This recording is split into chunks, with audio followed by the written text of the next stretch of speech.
বলি ফেসবুকটা খুলছি আর কাচের গ্লাস আর হলুদ জলে ভর্তি। যত স্ক্রল করছি শুধু কাচের গ্লাস আর হলুদ জল। বলি কার কত ডিজাইনের কাচের গ্লাস আছে আর কার ক কেজি হলুদ আছে সব জানি গেলাম। হলুদের দাম বেড়ে গেল এই চক্করে। কি হুজুক রে ভাই, সবাই হলুদ জল আর কাচের গ্লাস নিয়ে পড়ে গিয়েছে। 1 চামচ হলুদ গুঁড়াটি কাচের গ্লাসে পড়ছে আর এমন ভাবে তাকাইছে যেন বিশাল কিছু ব্যাপার। হলুদ তো পরে গ্লাসের মধ্যে দিবি, আগে মেলাটা দেখে আয় যা। বকুলতলায় ভালো মেলা জমেছে, সেইখানে দেখে মেলা যাবি, তবে একটা নৌকা নিয়ে যাবি বুঝলি। অনেক জল পড়ছে, চারিদিকে বন্যা হয়ে গিয়েছে।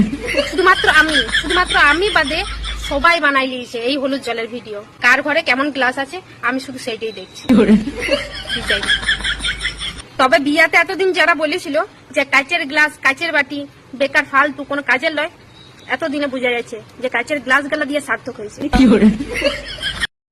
বলি ফেসবুকটা খুলছি